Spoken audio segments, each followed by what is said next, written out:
test. All right. Thank you, Mr. Thorsky.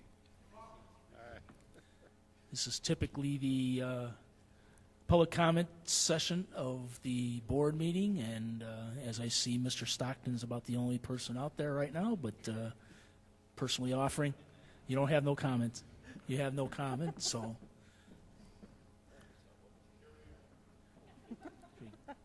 Start or give 5 more minutes?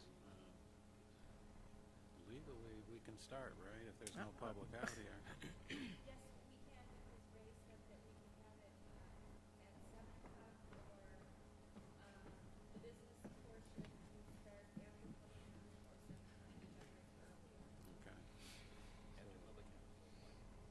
Start the meeting. Otherwise, Just start meeting. Before 7 o'clock. We can start before 7, so. Let's go. Yeah, you ready? Ready, set, go?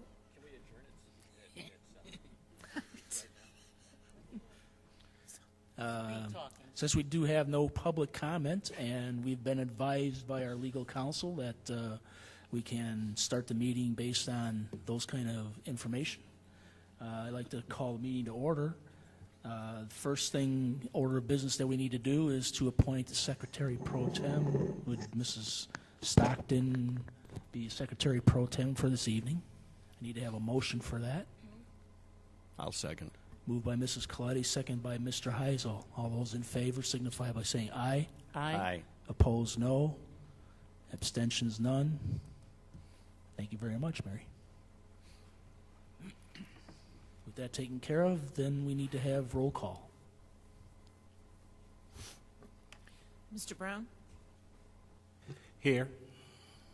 Mrs. Coletti? Mr. Heisel? Here. Mrs. Sanders? Here. Secretary here. And President? Present. We stand for the Pledge of Allegiance.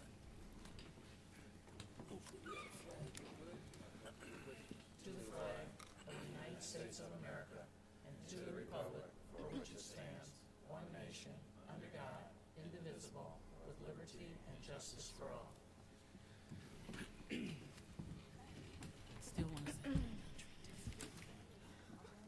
Typically, the next item on the agenda would be around the district, but due to the holidays and the inability of the planned group to be at the meeting this evening, we'll forego around the district, but I do have a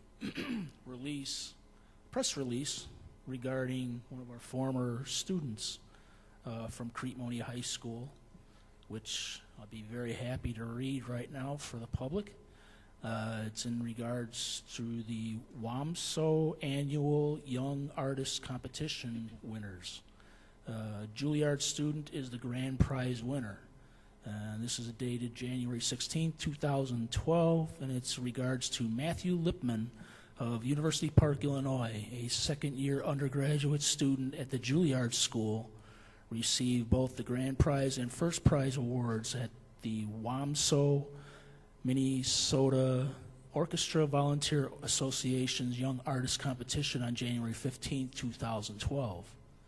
Mr. Lipman is only the 8th grand prize winner in the 56-year history of the competition, a distinction that can only be given by the Minnesota Orchestra conductor Osmo Vananska.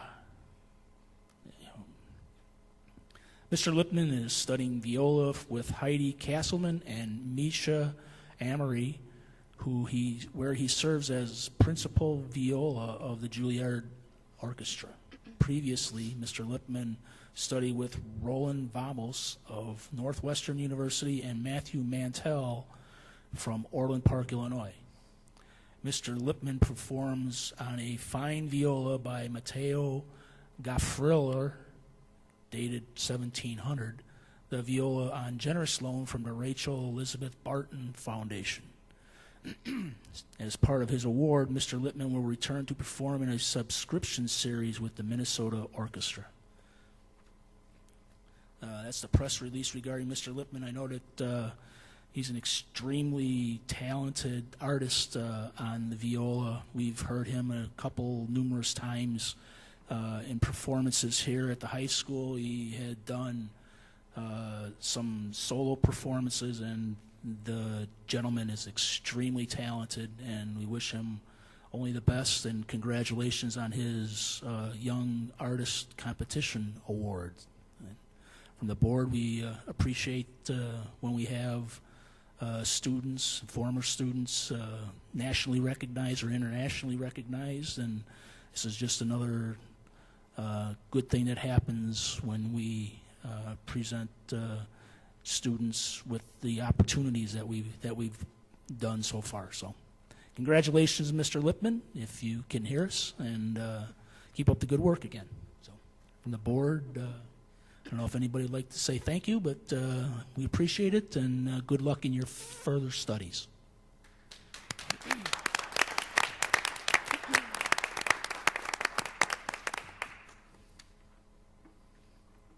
Okay. Next item on the agenda is, do we have a need to go to a first closed session? No. We don't go to closed, so next on the agenda is the consent agenda. Before we go to that, I've been informed that we have a notation on there in order to make some modifications to it first. So, Thank you, President Rose. I would like to request to the board to remove one person from the consent agenda, Mr. Jeremy Holzer, because he has accepted another position elsewhere, and so I would request that the board remove his name from the personnel part of the consent agenda. Thank you. okay. I'd like to entertain a motion then to approve the consent agenda with the modification as directed by Dr. Edison. Moved. Moved by Mr. Heisel, Second. second by Mrs. Coletti. Comments, questions? I do have in the consent agenda the approval to destroy audio records, and I believe that we need to notate which particular closed session minutes, their dates for the record, at least for the verbal record. The dates of those closed session minutes are 4/12/10, 4/19/10, 5/10/10, excuse me, 5/17/10 first session, 5/17/10 the second session, and 6/21/10. Those are the only dates that will be destroyed. So, any further comment from any of the members?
Are we looking at the dental treasurer's report? Is that what you're referring to?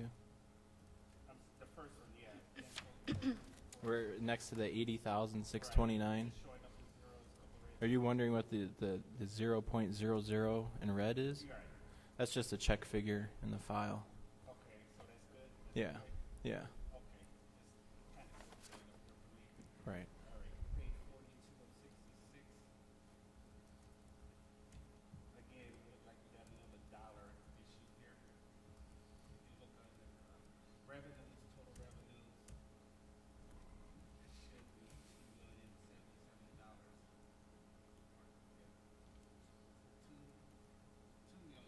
$2,077,700. That is a rounding issue when the zeros are rounded off. I know after the last time we had this issue with the payroll report, I believe it was, I went back and added all the numbers up, and it was a rounding issue. It was like, for example, and when I read through it, it made a good, it was a good way to explain it, the situation that came up. It was where the three figures above that were being added ended with like 40, it was like 42 cents, 41 cents, and like 43 cents. Now, obviously, when you add the three 40s together, it adds up. Actually, it was 40 like 4 times. So each item's going to round down, each line item. But when you add up those 40 cents 4 times, it's $1.60. So it actually, in the subtotal on the bottom, would not only be $1 higher, but actually $2 higher, because the 60 cents would actually round up to the next dollar. So depending on how the pennies round off on these different reports, if you're manually adding the dollar figures, the figures above might be rounding down due to the pennies, but as those pennies start to accumulate by the line items, in the summary total on the bottom, it will look different due to rounding. Now on that payroll report, I have expanded that to show all the decimal points now.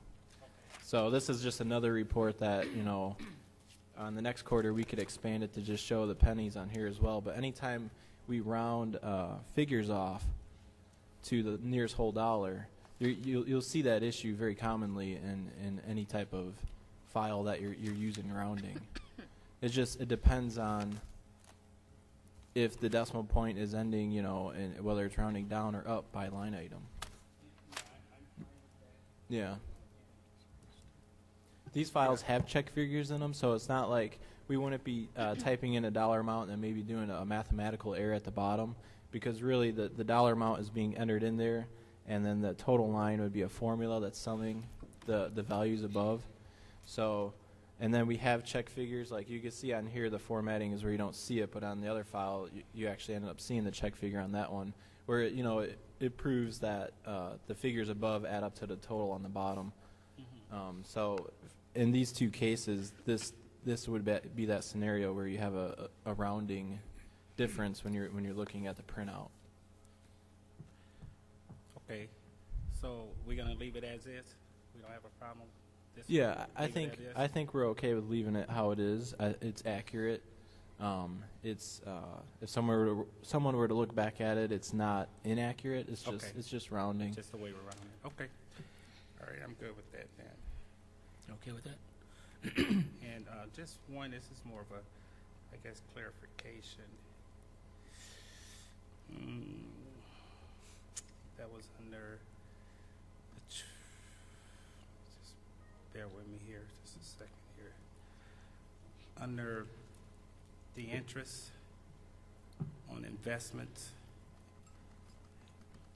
that's page 40 of 66. Okay.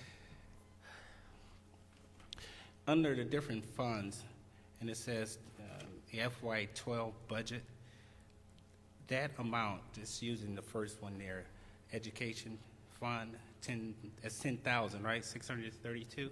Right. What is that based? Is that interest from the first 6 months of what we had in the educational fund? Is that what that is? 10,632 is what we had budgeted to earn for the entire year. Oh, okay. And then the next column shows how much we've earned 6 months into the year so far. So it's just giving you an actual compared to budget comparison. And this is July through December 31st for this fiscal year. So you can see that we've made $4,452 in interest in that fund. And the legal budget, we're hoping that by the end of the year that we'll have $10,632. Got it. And that just goes down the rest. Right. Okay, great.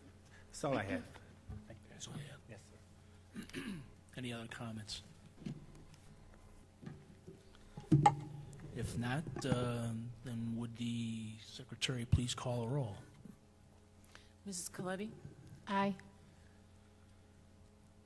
Mr. Heisel? Aye. Mrs. Sanders? Aye.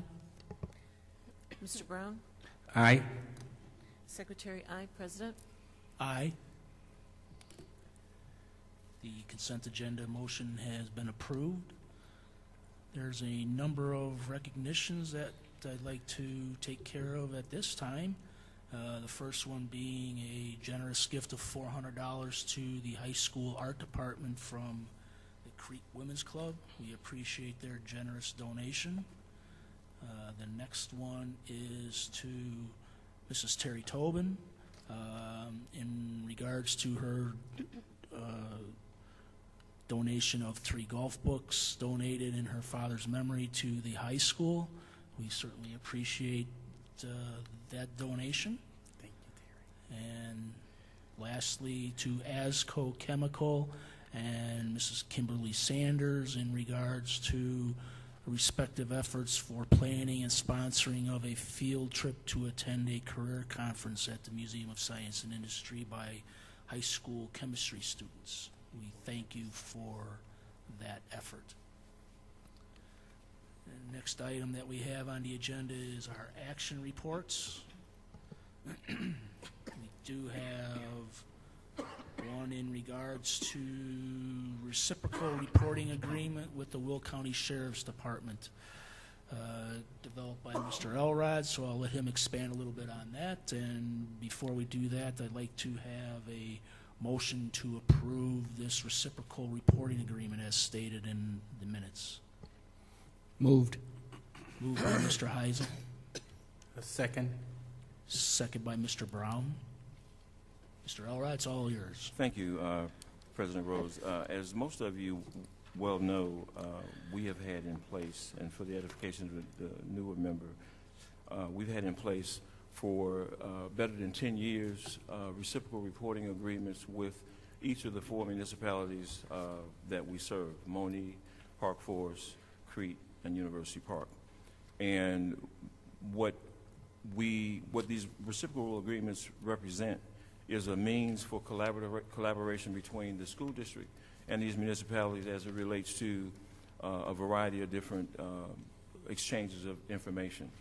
One of the things I've always looked at it as back in the day when these were first drawn up and presented to the board is it gives us a way to expand out into the community as it relates to potential activity that may come into the schools that may have a negative impact on the learning environment.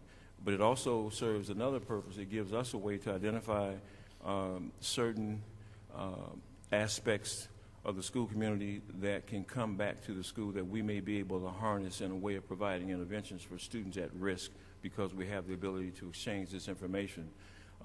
It's not just to look at it from a law enforcement perspective, but to look at it from a collaborative perspective of information exchange that is between the law enforcement and the school district.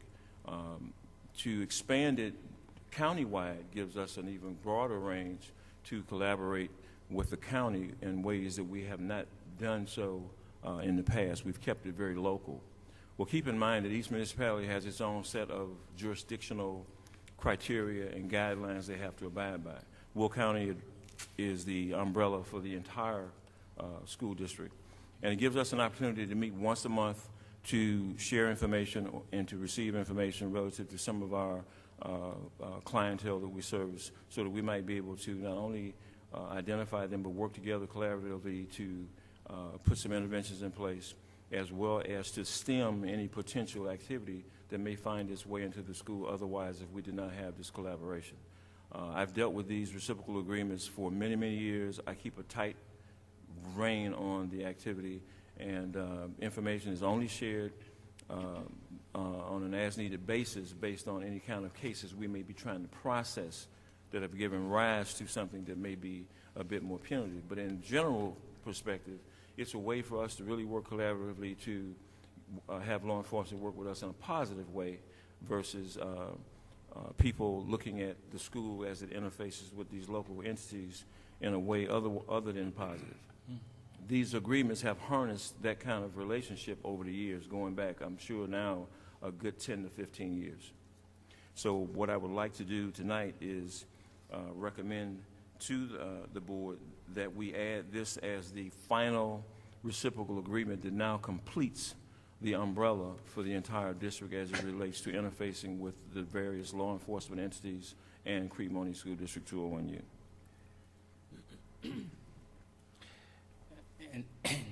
And with these, 3, 4 municipalities, including Will County now proposing to be added, are there any other, do we have any rich township or rich, yeah, I guess, let me see, what is that, Richland Park people at all in our, unincorporated Richland Park people in our district?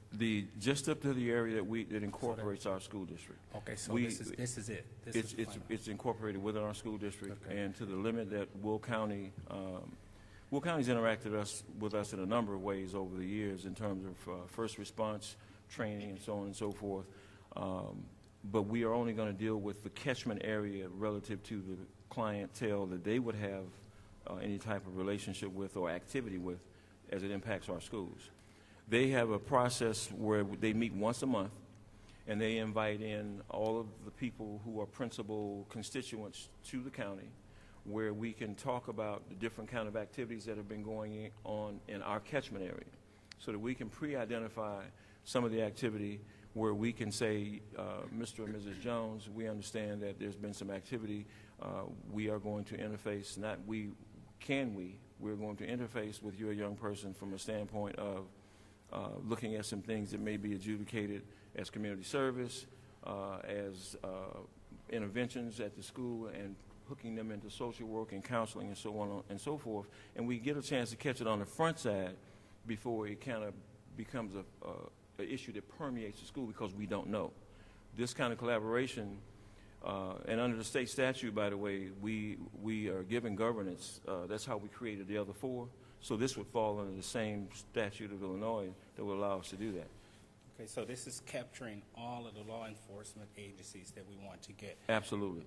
So we looked at the boundaries and the geographics and all of that to ensure that we don't have any lingering students in Cook County, right? That's correct. Okay.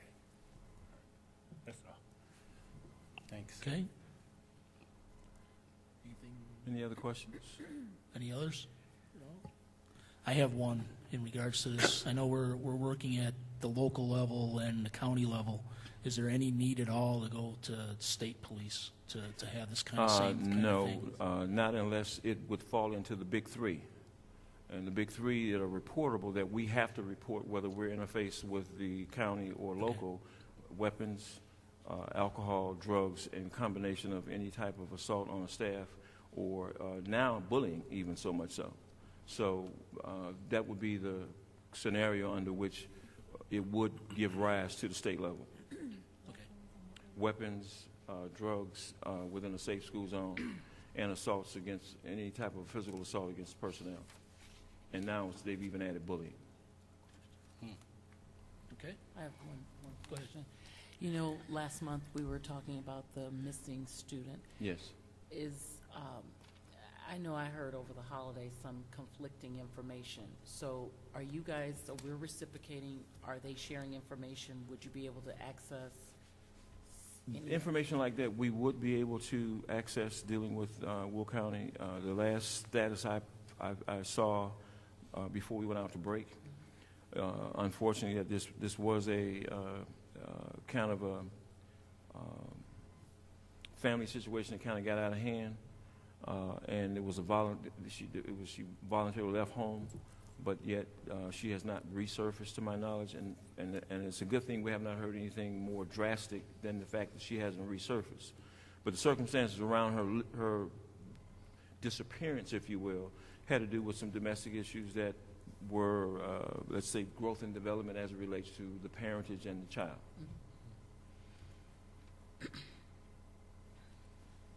Okay. Any other questions? If not, we've got a motion to enter into a reciprocal reporting agreement with the Will County Sheriff. So would the Secretary please call the roll? Mr. Heisel? Aye. Mrs. Sanders? Aye. Mr. Brown? Aye. Mrs. Colletti? Aye. Secretary, aye. President? Aye. The motion to enter the reciprocal reporting agreement is approved. Thank you. The next item on the agenda is administrative updates. First item there is Board of Education agreements, which a little lead in to, I believe, probably, John, you going to take some of this, or? Yeah, I'll just take a little bit. I'll take the introduction. The, in December, as we know, the board met for a second time to discuss board agreements. I put here on page 56 two statements here that the board agreements, I believe, as it was told to us, is to assist the board in their quest for unity of purpose. Part of that is the goal development process that Mr. Combs spoke of as something he suggested that the board does later on in the spring. And then second, implementing effective operational protocols. I think the work that we did, as I told the board, I think is a very important work, these agreements, because it's not really about any of us, including myself, or really even any of the board members. It is about us, but it's about the future also. And so I think it's important to have these agreements so that we can all hold ourselves accountable to what we all feel and agree is necessary to have effective operation amongst ourselves and with the public. So I just want to make one statement based on, I did get a few comments from board members. Well, I'll say questions, and I want to be clear on my part that some of the things that were brought up in terms of discussion wasn't based on complaints. I'll just use this one example as far as protocol for board members visiting schools. It was actually brought up by Jeff based on experience in other districts, and at no time in that discussion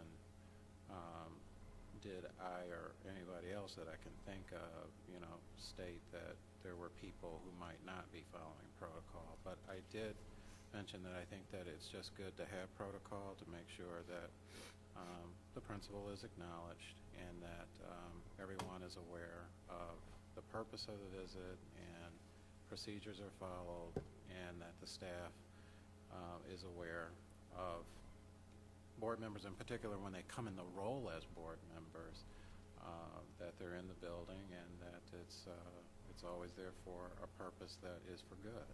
And so I just want to be clear, even down to just anything here, that tonight is the night to ask questions, whether it's public, well, preferably publicly because it's a public meeting, and to discuss if there are any questions or any concerns. It's really more so about the working relationship that you guys have with each other and the working relationship that you desire of me in terms of our relationship with each other and how we work together and communicate with each other. So I'm happy with the work, but if there's anyone that has any questions tonight, that's my purpose. And then Mark, you as president, you might have things that you might want to say. I'd like to thank everybody that was involved, and even the comments that were made by some of the members that weren't there. I'm sure had some input into some of these things. It's one of these issues that I think that we as a board needed to put down in writing.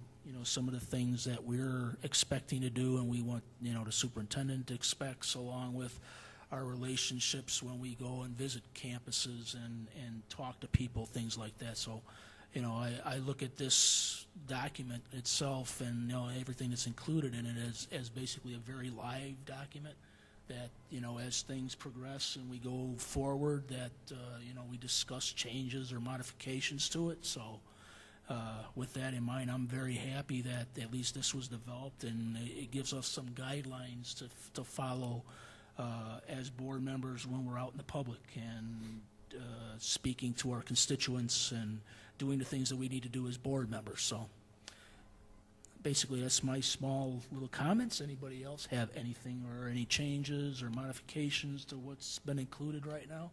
Otherwise, I think that we'll have these I don't know, Terry, do you want to send these around as an individual thing instead of just out of the board packet, or, you know, that way everybody can have their own individual copy of it that's separated out from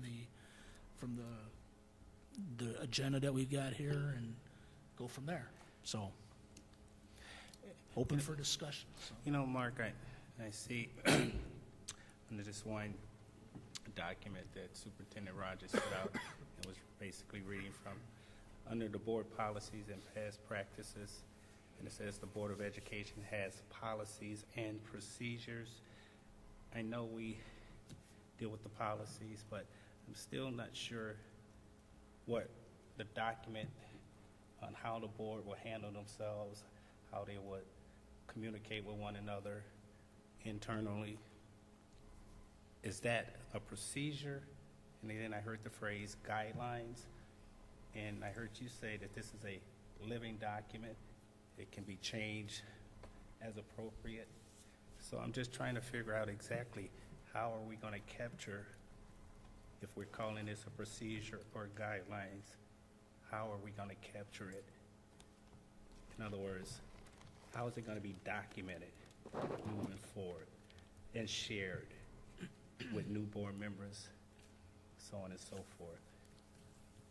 Policies are captured, policies are in place, but on the outside of these policies, we're saying we have procedures and guidelines.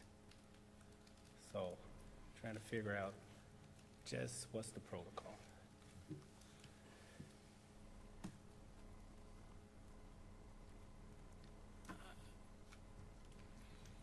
You're looking at just some place where we can store these to reference to, or, Yes. you know, Yes, and I think we can we do have a board things like- agreement. That's what we're calling this document. I don't right? think that anything that we've done here, you know, we should really hide it all from the public either. So it's something, throwing another little piece onto our website, you know, where we've got policy already there. We could have a little item someplace where it shows, you know, board expectations, Can we? something like that. You can we know, put it under a the language policy? is wide open. You know, Okay. I want to make sure that we're not hiding anything from anybody. Make sure everybody's, you know, looking at the same things all the time. I think this is, in my opinion, is excellent. I think it's standards on how we behave as board members, how we communicate with one another. So it's just a matter of it being solid and in a place that, you know, it's just there for everyone, like you say, to see public. I wouldn't want to hide this, so it's just a placeholder for it. That's kind of what I'm looking for. Where exactly is it going to be? Is it going to be dead tomorrow, I next think- year? Policies are there. Yeah. This agreement now. You Is know, it going to be from- signed off by you and the superintendent and his staff, or what? When we say an agreement. But it can be ever changing, Mhm. right? Pardon me? I was just saying, you said it's living, so it can, I mean, the boards change, so it can be ever changing, some of these agreements.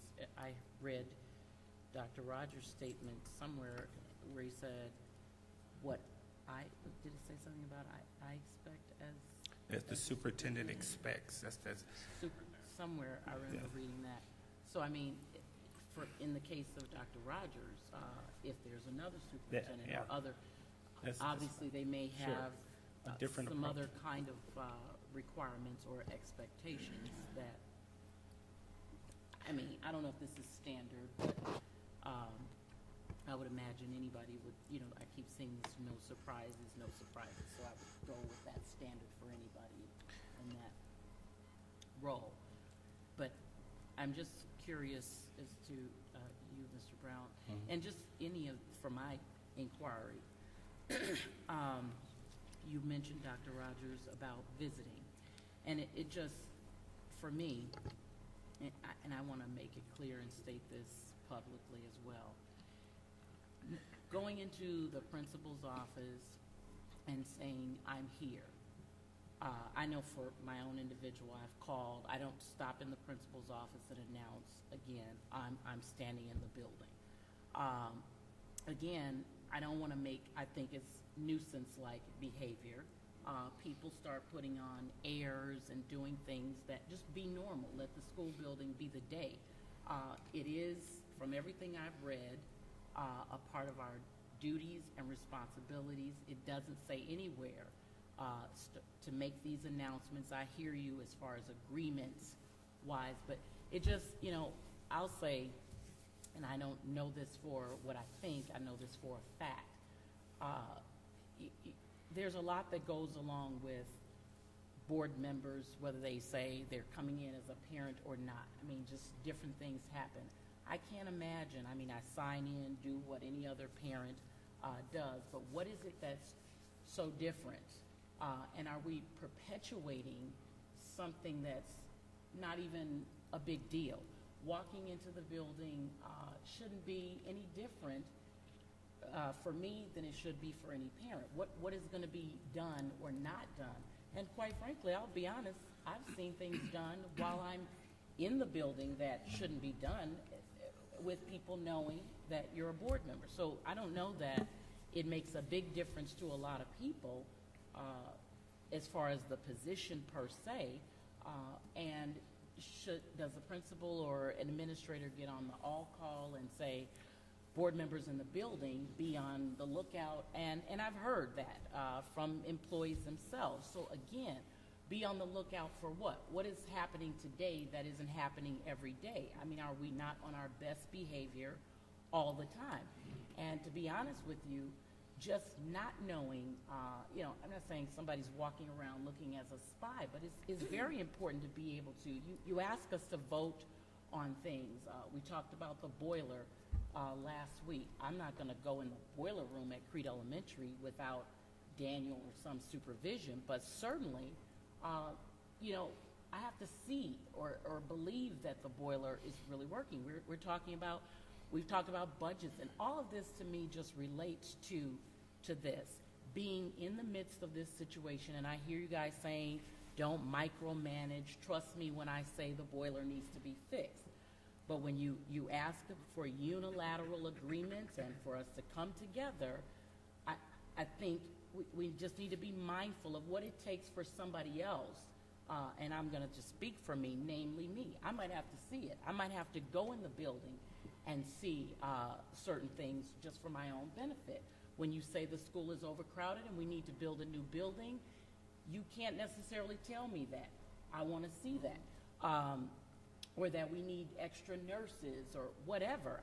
That's just, to me, seems like a part of the job responsibility, and I think that it's being blown out of proportion, not to say you're doing it, but to the degree, and maybe some people have been abusive in the process, but I think overall, it's just not fair to ostracize or single out a board member or any individual. Parents, as a public institution, can come into the building, and there's so much scrutiny being placed on the board members coming in the building as if people have been accosted somehow by, come in, announce, say who you are. We have a badge on. I never come in these buildings without a badge on. You gave it to us, so that's what I use it for.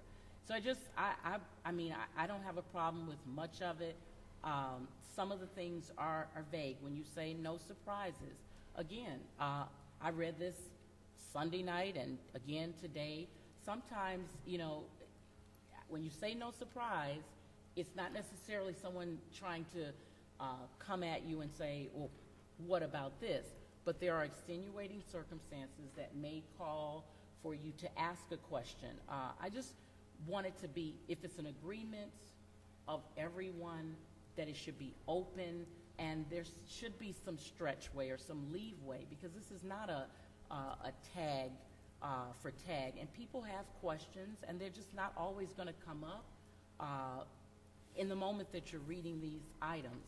I read, Dr. Rogers, where you said, it was in your section, when we're asking, I ask you this as well, when we're asking individuals for information. Again, the case has been, and not unless we're changing it now, Bob is business. So if you have a question concerning business, you would obviously ask Bob, because you're going to forward us to Bob anyway. But what is it that, you get me a little confused, because what is it that I would ask him that I couldn't ask him to help me to better understand what it is I have to do in tonight's meeting? And so I heard, or I read rather, where you said that the board president will say it's the board's pleasure. And I want to say again, if we say, what's the board's pleasure? And you guys have said the board's pleasure is that we try to come together, not necessarily always voting the same, but somehow in a general consensus. Well, wouldn't the board's pleasure be that everybody gets a clear understanding of what's happening, even if it does require you to ask for additional information? Who is it that would say, no, you don't get that information because it's the board's pleasure, the board's majority pleasure? What exactly are you saying? There's a question I had. I think I can answer first with, I know from having been at the meeting, the essence of the first issue with regard to visiting the schools had nothing to do with board members presently on this board participating in the schools, and that's something we've even discussed because, a lot of us are parents who are volunteering in the buildings, and that was an issue. Certainly, we don't feel, I don't feel I need to go and announce to the principal, oh, ta-da, I'm here to volunteer, sign in like any other parent, and I think that was the intent of the entire, wording of this in the document, was that we are like any other visitor, and I think it's to ensure, not necessarily for this board, but it has happened in the past with past boards, and it is something that could happen in the future where there are some board members who think that they have some right above any other citizen or community member to just waltz into a school and not sign in and just ambush someone, walk into a classroom, and I'm here to observe. And, as we all know, there are some very, very important contractual issues that arise with teacher observations, and, we're all very well aware of that. So I think that was the intent of that, Kim, and I know just reading it like in black and white here, it could have a different connotation. But I think, and correct me if I'm wrong, anyone else who was at the meeting, I think that was the intent of it, that, we are recognizing as board members that we're not any different than any other community member or parent who comes in, follows the correct policies for signing in. You don't ever walk into a school without saying where you're going. They just don't let you in. Walk in, oh, sure, go wherever you want. You always say where you're going. So I think that was the intent of it. That was my understanding, at least. And I agree with you, and that's why I asked it, Nancy. Thank you for the clarity. In black and white, I only relate to me, quite frankly, and I believe that none of you guys, I just can't imagine us doing it. Because first of all, you're right, we have kids in the building. Sometimes I haven't even been asked for my ID, but I present it, show it, because I want to know why wouldn't you ask me for my Follow ID? the rules. Because But the we're bottom... just protecting, I think, because we all know, there are situations that there aren't always people, not on this board I'm saying, but people don't always follow rules. And so this is just kind of like sets it for any future board member, oh, this is the way it is, okay, this is how it should be, in case anyone's confused about it, about their role. That's my interpretation at least. Yeah, I want to say this about, and I will say this, and again, it has nothing to do with any board member on this board currently. And I say this in all due respect because I think I've had good relationships with all board members, past and present. But I do know of cases in the past where some people sitting on the board felt that if there was a need to have an investigation, unfortunately at that time there wasn't a lot of trust between the board and certain top administrators. Wasn't when I was superintendent, but I know this for a fact. There were board members going into schools launching their own private investigations, and they were not acknowledging, they weren't following protocols, they were coming indoors and not acknowledging, not being acknowledged, or, you know, making an effort to know whether or not that, you know, someone recognizes them being there, you know, badges, sign-in procedures, whatever, and would just go walk and go to certain people that they needed to talk to and get the information that they needed and walk out.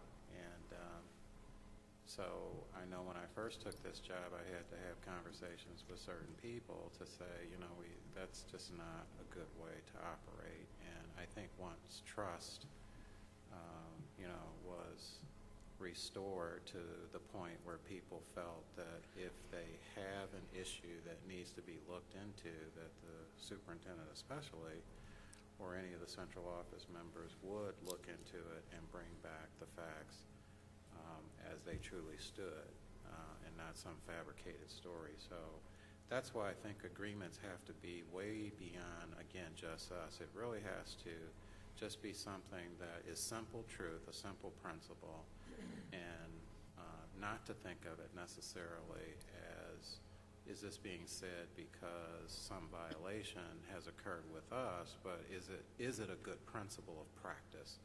And if it's a good principle of practice, then it will go beyond us when we're off the board, and it would be good for those that were on the board in previous years, whether those principles were followed or not. So that would be my response.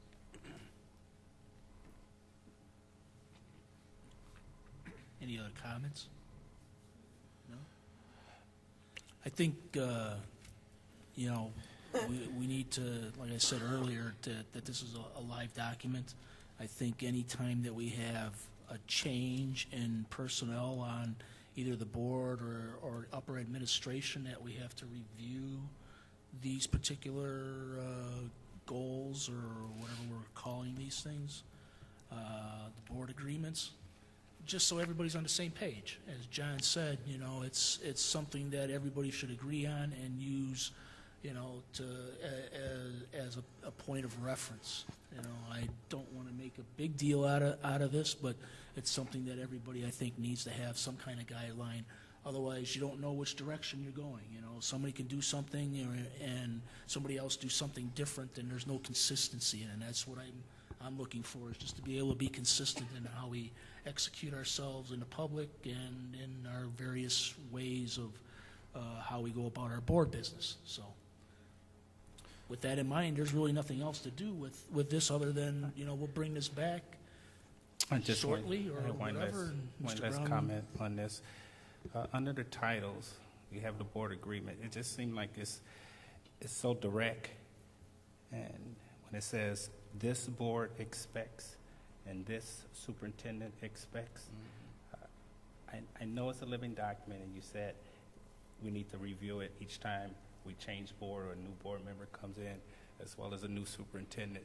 So I think right at this point, I don't know the right verbiage to put right there at both of those headings. This board expects and this superintendent expect. If we're looking to have this as a general document, maybe just the board expect and the superintendent expect. Instead of this.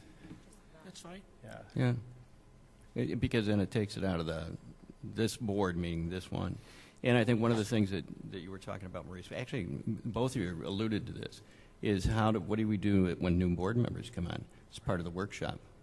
This should be an integral part of the workshop with new board members. Absolutely. So that you go through it. And then as time goes on, if a board wants to add, subtract, or do something in their workshops later on, they'll do that. We set the foundation here That's right. and move forward with changes as appropriate. And that adds, It's our legacy. that adds to the explanation. When you say it's a written document, excuse me, to read it now 2 years into it, or in you guys' case, I mean, because it could easily be said, I already know this. But you've sat on several other boards. But again, to come in now, it would be easy for anyone to now say, oh, is this what we're necessarily being accused of, any one person? Seriously. But if it's presentation in the beginning, it's standard protocol. Excuse And me. that was one of the major comments that we had listened to when we were developing was that, you know, how does a new board member or somebody that hasn't been there forever, you know what to do? You know, this kind of sets the stage for it. You know, as a basic board member, this is how you do certain things. You know, very basic things, but, you know, and it was never written anywhere. So, you know, when Maurice came on here brand new, and we all came on here brand new, we had no idea what to do. So, you know, we were shooting from the hip. So, you know, I think that this is something that's, you know, very good, and, you know, the comments we'll do this again. So, you know, read these things, and over time, as things come up, you know, we'll go back over it. And there's no written time that we're going to do this again. If something happens that you want to add or subtract something to it, we can bring it up and go through it. You know, it's open session here, and, you know, I don't think that there's any reason why we can't discuss these kind of things in open. So, And if, just, President, if you would, guys, take a note. You see, Nancy, you mentioned us going in, or any of us, I'm sorry, but going in as a parent to volunteer. I don't think we need to add that. No. What I'm saying is this. You see, going in, because you get both sides of it. You can't go in, I think it was you, George, who said you just can't go into a building and be your kid's mom. People see you as whatever. So you almost, is there a protocol to say, hello, today I'm here as my kid's mom? Because there's a difference in that versus, you know what I'm saying? I know exactly what you're saying. Because when I'm talking to my kid's teacher as their mom, I have some certain expectations. The problem we have, and we as board members have, is that no matter what reason we're there for as a parent, we're still perceived as board members. It just doesn't go away. But Kim, you're right. That's a very difficult situation. So that becomes, to me, that's the interpersonal thing where you have to, okay, you know, calm down. I'm just here talking about my child. The real reason behind a lot of this is, as John alluded to, is we literally had a couple of cases where board members went in and berated staff and went off on them. And because of that, this kind of protocol is good, especially for new board members. When they come in and see, there are a set of expectations of the superintendent and of the board of the superintendent. I think that's really helps. But that age-old problem, I'm here as a mom as opposed to a board member, all I can say is good luck. Well, and Kim, we did talk about that at the meeting, because I brought that up, because I said, you know, certainly I'm not going to go, you know, talk to the principal every time I'm in this building sewing a show choir costume or something. So we did discuss it at the meeting, and, you know, certainly I think it's up to each board member to have a little bit of discretion about it. And you certainly know if you're there to volunteer, I don't think you need to have like a fanfare and, you know, announce yourself that I'm in the building, you know, just sign in like any other parent would. But if you're there to, you know, talk about board business, and certainly we know that you would want to, as a courtesy, go through the proper, not that anyone here hasn't done that, but. The only thing I want to say in relation to Maurice's comment, I do think that eventually this needs to, and this could be turned over to the policy committee, and I could do a little bit of wordsmithing, and the board obviously would have to approve or disapprove of anything that I would maybe put in here just to elaborate, not to take away from the essence of what was agreed upon, but to make it look more procedural, official policy. But yes. I think I can find a place in our board policy book. There's certainly a section on governance of the board, and I think that it could be appropriate for board responsibilities to basically say that this is a set of agreements that we've agreed to. Make it, you know, maybe look, no disrespect to, you know, how it's presented right now, but if you're going to put it in a policy book, you know what I'm saying? Yes. The formatting has to change a little bit. And then bring it to the policy committee. If they approve of it, bring it to the full board, and then adopt it publicly. Yes. So then it does stay in a sense of being institutionalized. This is our job. Yeah. And just like policy, it doesn't mean that it can't change, sure, because certainly we have changed policy. Yes. All right. Absolutely. Okay. I think, you know, this being the first reading of it, this is, you know, good communication amongst ourselves on what we would like to do. So, if anybody sees things or whatever, why don't we get back to John, and, you can make some modifications to it. Otherwise, we'll bring it back and go from there. So I'm very pleased with our work so far with that. So anything else on that? We're going to move on to the next item, which typically would be the 2012-2013 school calendar changes. Unfortunately, Mrs. Hirsch is not here due to illness, so I'm sure John's going to take care of the information we need here. The reason why we're going to press this issue as far as still presented is because Laura is going to meet with the calendar committee, I think in another week. Normally, before the calendar committee convenes, every once in a while there's an issue that needs to be grappled with, and we wanted to bring this to the board to sort of hear any comments that you have about it, because we don't want to think that it has any kind of general approval or consensus from the board, and then it doesn't really have that. So here's the issue. In a nutshell, the high school, for almost as long as I've been in this district, has always had the desire to be able to end the first semester at the winter break. Most high schools in the area do that, and it's because they're able to start earlier. We can't do that for several reasons. One, we're a unit district and we're attached to elementary, so it's made it more difficult to have the smaller kids start so early.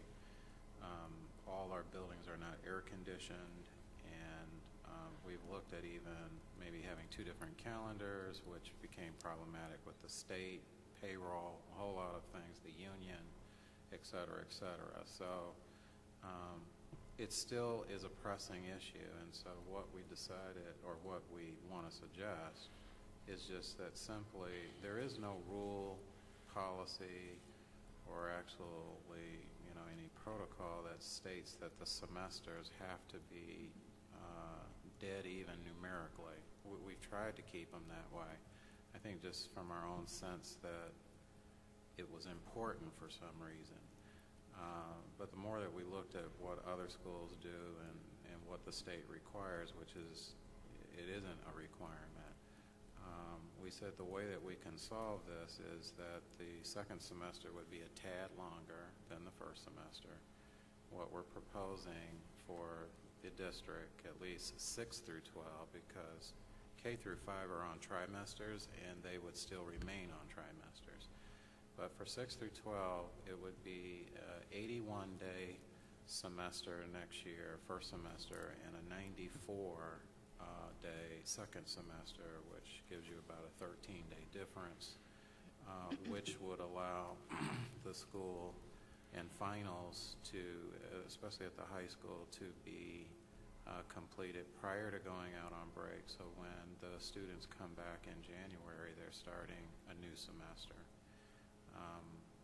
The supporting ideas that we have for this under the justification on page 60 is that what we've noticed over the years is there's a lot of districts, or that, well, not a lot, almost every district around us ends before the winter break. And so what happens is that for incoming students that move in here second semester for whatever their reasons are for moving, they've completed their first semester of work and they're coming into a school system that hasn't even finished their first semester. So even if we let them in school, it's absolutely sitting there for no reason at all, because they're not getting grades. They're not being assigned any homework because they've completed their first semester. So that's an issue. We're finding more and more that if we do, and we do have early graduate possibilities after 7 semesters, kids can exit the high school under certain conditions. Trying to get ready for Division I or Division school college for the second term delays those kids' entrance into those schools because they do not have their 7th semester completed. The Prairie State Early College Program, there's issues as far as our semester and their semester when it ends, because again, there's 2 or 3 weeks that those early college kids are basically not with a full schedule because school hasn't started yet at Prairie State, and yet school here hasn't finished either, so it just doesn't sort of jive with the seniors in terms of the logistics of it. Mid-year adjustments, it just is a lot easier that if we needed to make semester changes, schedule changes, balance classes, review staff assignments, that you would have some time in that 2 weeks to do so if the semester ended. And then last of all, we feel learning time during the winter break. The truth is a lot of kids really are not actually studying for finals or preparing for finals. They're, on vacation, and they're pretty much in vacation mode. And then second of all, when you talk about the difference between second semester and first semester, seniors are always let out earlier than the rest of the school. So there's at least 4 or 5 days there that they're not attending the full second semester anyway. Then there's at least 3 days of state testing where they're not in regular scheduled classes. And if there are any allowances for college visit days and so on, there's enough that goes on toward the end of the year that evens it out anyway. I'm not saying that every day doesn't count and doesn't have some meaning to it, but the reality is we know at the end of the year, especially in those last couple weeks of school, it gets harder and harder for the day to be normal. So we feel that even though it's a difference in 13 days, it's not a real difference in terms of the amount of content that you can cover between the 2 semesters. So what we would like to do, unless the board states tonight that this is just really an idea that you just cannot agree with in any form, shape, or fashion, we would like to go into the calendar committee presenting a calendar for acceptance or discussion that would have this 13-day difference, which you see that on page 63, the color calendar at the very bottom, in the 2 sort of white boxes that have no color to it at all. You see the quarters and you see the semesters. Now, keep in mind that actually the board approved this calendar. We've been doing calendars 2 years in advance, so this calendar was actually approved last year, but we would bring it back to the board probably next month just to say that the adjustment in the semesters would be probably the only change, because we just think that it's a better practice for our upper grade students, 6 through 12. So that's it in a nutshell. That's the whole issue. It's not any more complicated or any less complicated than what I presented to you. It's just that we want to end the semester by the winter break for students in grades 6 through 12.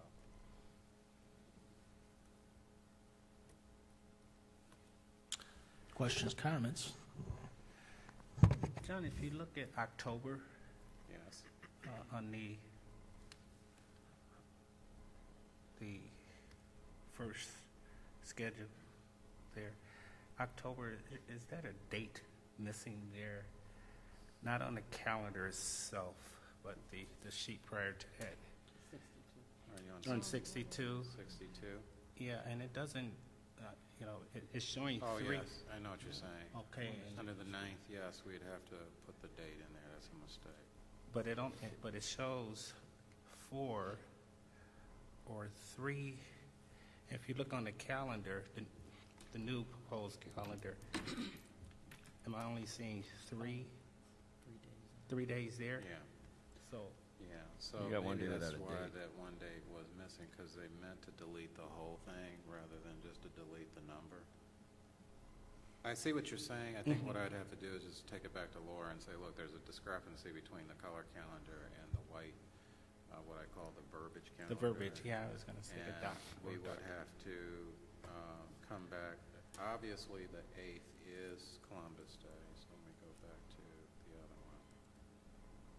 Because for some reason, it's not as chance to shift between two pages that you would think. Okay, and the 9th, let's see if that, I think what Institute. happened is the 9th on the color calendar is not looked at as an Institute Day, and I know that she talked about taking the Institute Day away, because if you look in the middle of it where you see October and then Columbus 8, and then you see the yellow again, the 9th is gone also. So That's the correct. 9th is not colored Mhm. in, and it's not under the middle of the calendar. So you should put it back in for an instructional day. Yeah, so the 9th would actually be an instructional day, it wouldn't be an Institute Day, and then the, probably the 25th and 26th would stand as early dismissal days. So what should be deleted is October 9th, that would just be a normal day of school, and Okay. the 2 early dismissal days would still stand because, from what, yeah, there's a 19th one, and then there's a 31st one. Okay. Okay? Okay. And just, I know it's probably an easy answer to this. On the new, proposed new calendar, the May timeframe, what's going on the 28th and the 29th? It seems like after the 24th or the 23rd of May, it's not much going on. It's like school is over. But what is, do we have testing going on the 28th and the 29th of May? Mm-hmm. We got a Exams. lot of early dismissals, early release, and basically end of school Yeah. after the 23rd of May. But we got those 2 days that's like there. Well, the 24th, I can tell you, is by teacher contract. They have in their contract what is called a comp day, Mm-hmm. that we allow them to be dismissed the Friday before Memorial Day. They're able to go home at 1 o'clock that day. Mhm. This is mainly, well, it's just about everybody, due to the fact that the nights that they spend with parents in the fall, teacher conferences, any hours beyond 7 hours, accumulates as comp day. So the 24th is by contract. Okay.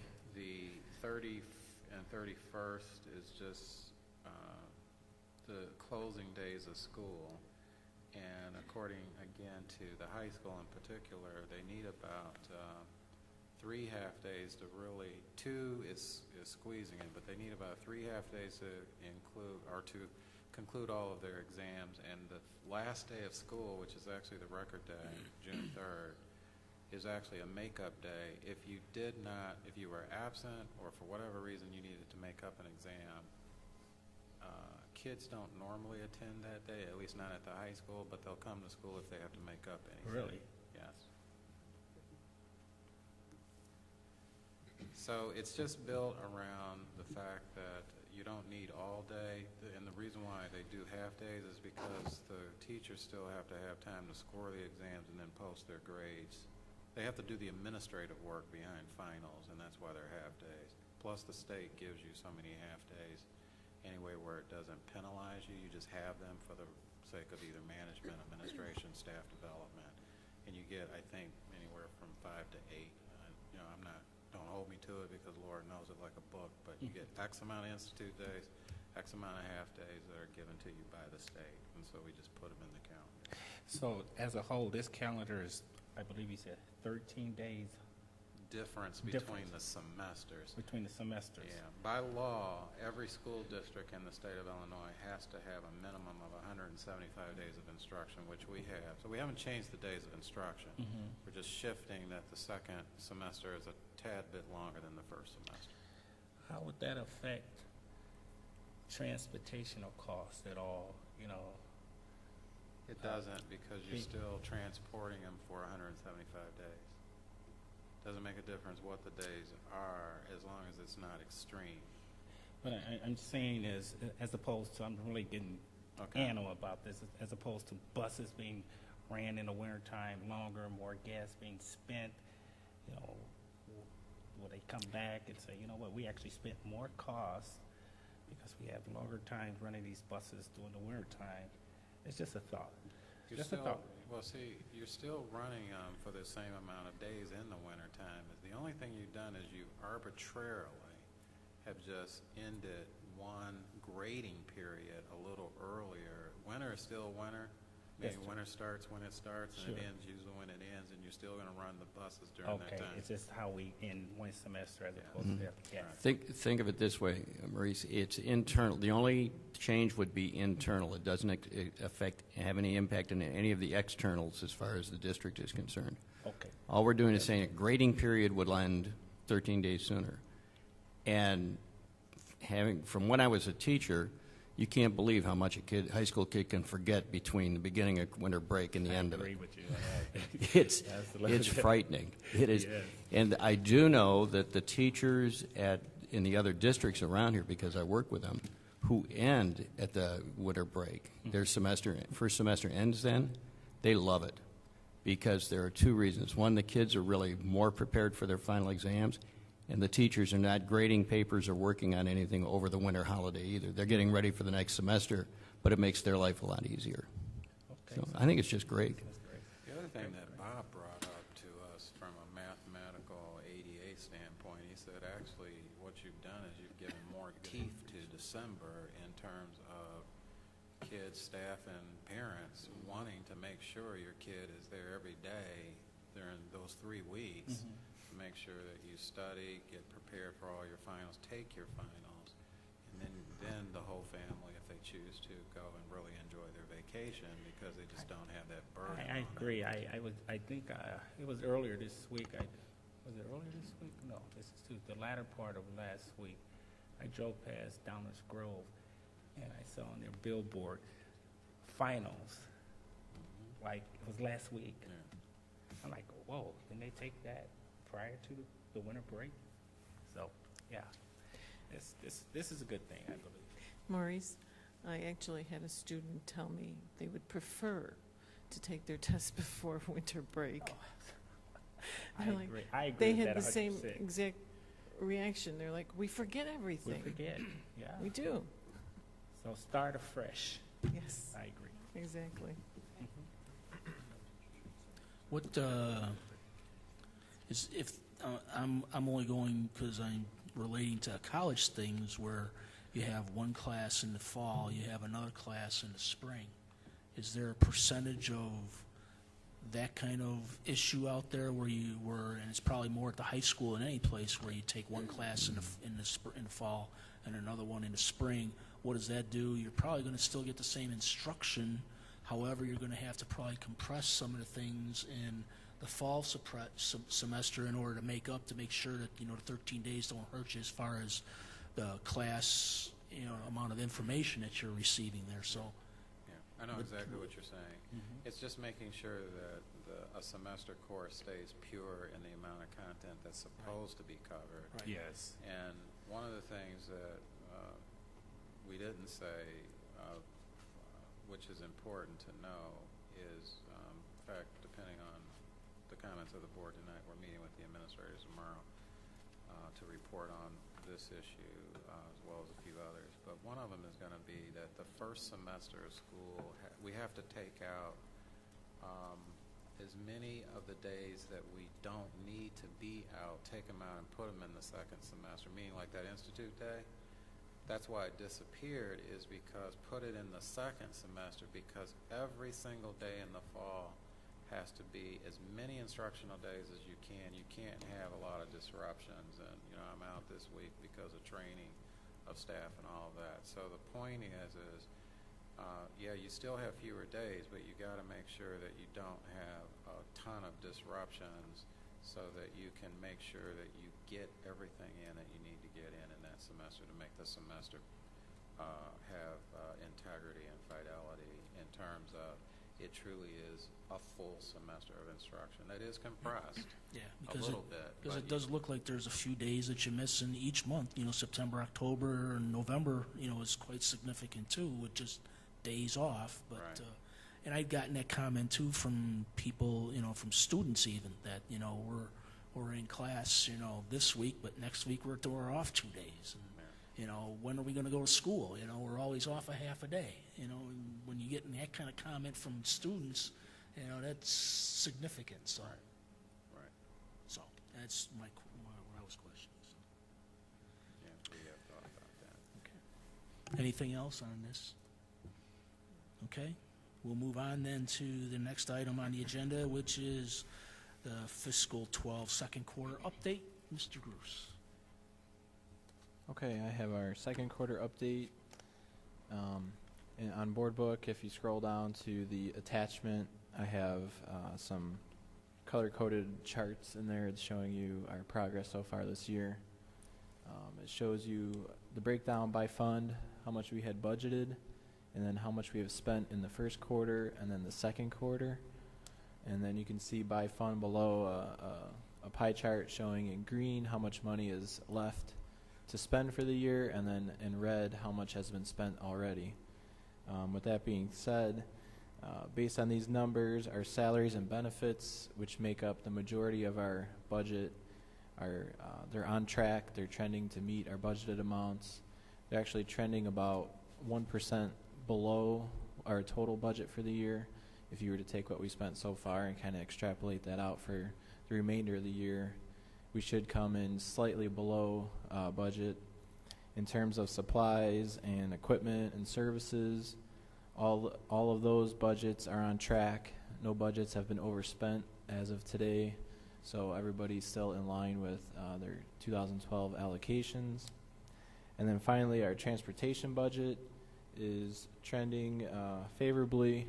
It looks like hopefully by the end of the year we should end up spending a little bit less than what we had legally budgeted. That's just based on the routes and the invoices we have received so far, and then projecting out what the remaining months would be.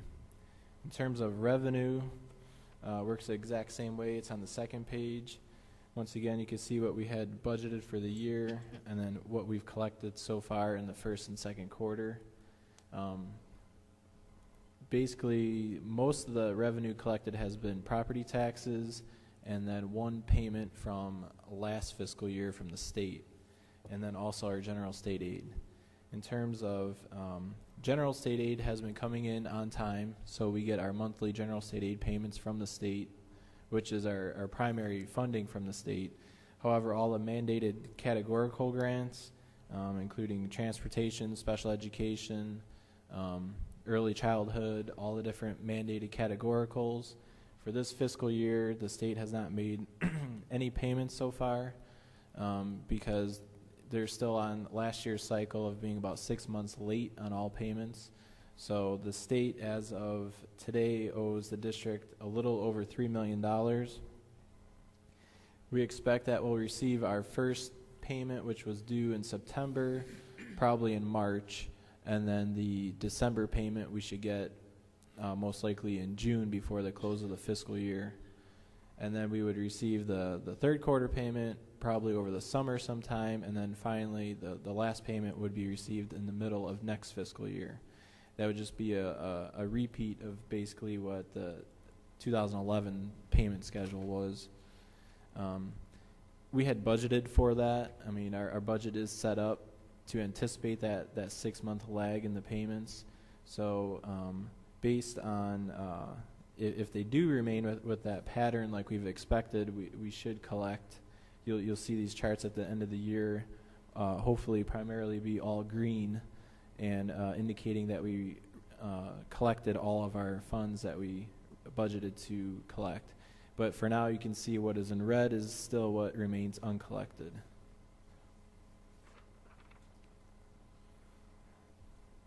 Other than that, I don't have any more detailed information for this report. This is just kind of a top level to show you a summary, kind of in a nice graphical manner of how we're progressing through the year.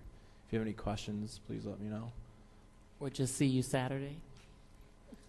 Yeah, we're supposed to meet Saturday, I believe, 9 o'clock. Yep. Okay.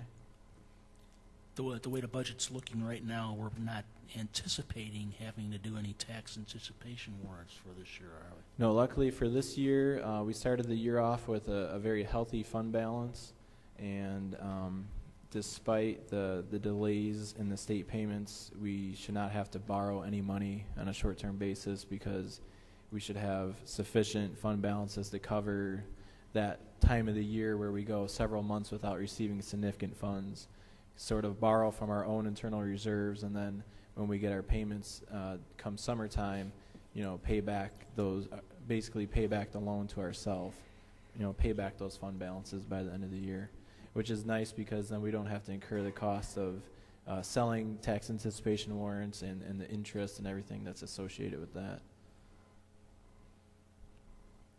It's a very good thing, and I think it's a very good goal that we kind of set for ourselves to Right. try to eliminate that kind of warrant work with the extra costs and things like that. So, do we have any other questions for Bob on this? If not, then next item is any old business. Just wanted to repeat what Bob said. We are having our Saturday workshop.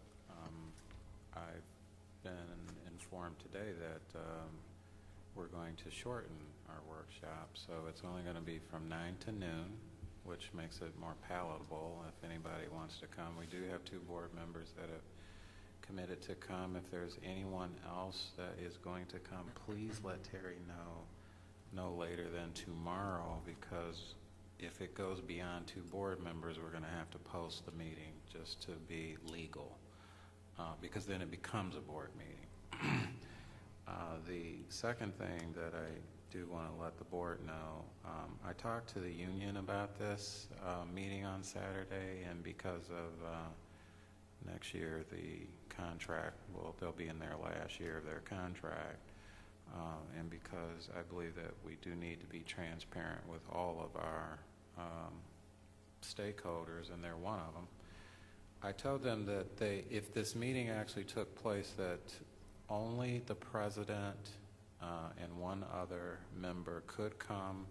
They could not ask any questions because it is a board. It was designed for the board to be able to ask any questions they want. So I don't want, the union to start asking a whole bunch of questions and taking us off the purpose of maybe what the board members want. It's their workshop, your workshop, so we want you to make sure that all your questions are answered. But they were invited so that they could listen, because there's nothing that we're going to be talking about that's a secret. So I thought it's important because I want the union to understand our finances also. I want them to understand, we don't have anything to hide.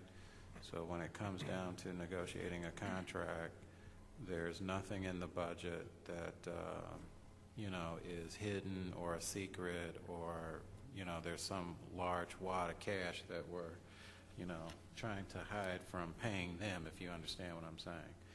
So I hope that isn't a problem for any of the board members. If it is, I will tell them that they're uninvited, but I went ahead and I made that decision solo because I thought it was important, and I thought you would agree that it would just be good practice.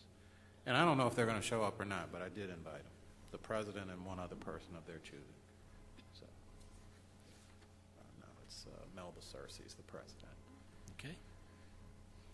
Oh, one other old business, I have to say this. Our attorney said, for the record, whenever there's a meeting that is posted and then canceled, it's not the law. He just said it's good to have it as good practice to get it into the minutes while you did not have a committee meeting or a board meeting. There was a personnel committee meeting scheduled last Friday. It was canceled due to school closing and inclement weather. And so I want that to be reflected in the notes tonight, so that if the public were to ever question us, it's captured, the reason is captured officially in a public meeting. So again, our attorney said you don't have to do that. He just said it's good practice that you get it captured at your next meeting as to why a meeting didn't take place if it was posted. Okay. On a note like that, is the personnel meeting been rescheduled then? No, tonight we do need to have a closed session after new business, and we're going to just go very quickly over the couple of items that were important to discuss with the Personnel Committee. We'll just discuss it with the full board. Very good. New business? Do we have any new business? I will be putting an FYI out this week, and one of the things I'll be asking, Board Member Hall's not here, but for anyone else who's on the Education Committee, we probably need to have a mid-year meeting, so I'll put some things in the FYI as far as why I think we need to meet, and try to talk with those members about getting a date where we can meet.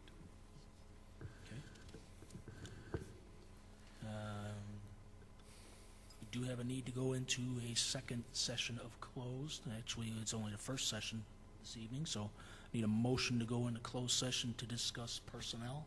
Personnel issues, yes. Move. Moved by Mrs. Sanders, Second. second by Mr. Heisel. Secretary, please call the roll.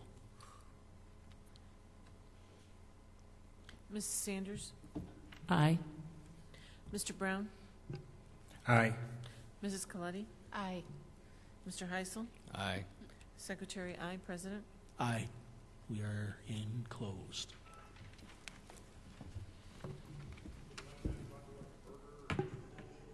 Oh, shut. It'll only be 5 or 10 minutes, so. All right. It better not be 11 No. o'clock. No. I'm going to shoot somebody if it's 11 o'clock. I'll be back out here in 10 minutes. My coffee was still behind. Hey, Are you going to be back out here? Dave, this is actually the first time we've had a closed session in quite a while. Yeah. Dave, let me tell you, Audience member. I'm hoping to God that it's only, realistically, it's going to at least be probably 30 minutes, realistically. So, there's a few items that are very short. One in particular may be a little bit of discussion, so.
I'd be stretched out in the chair sound asleep by now. Snoring?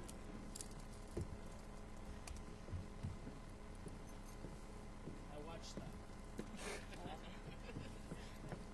Sorry. He's coming.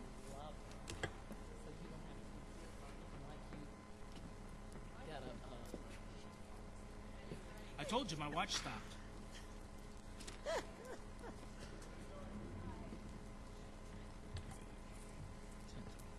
It's early.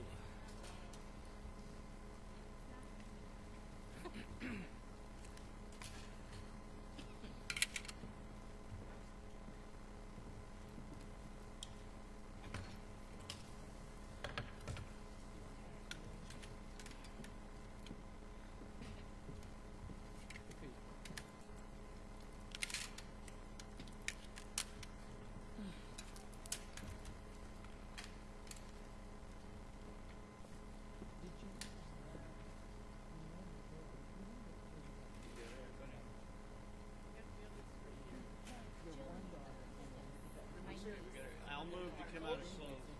Coming out of closed. I'll move it. Second, Mr. Heisel moves, Mr. Brown seconds it. All those in favor of coming out of closed? Aye. Aye. Oh, aye. Move to adjourn. Aye. Mr. Heisel and Mrs. Sanders, we're all adjourned.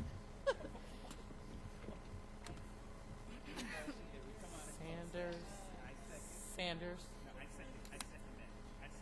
Oh, okay. Well, go right ahead. And then I second. No, you second something else. I hope it stops. That's what you Oh, said. okay. Heisel and Sanders. Okay. At least you're not doing me like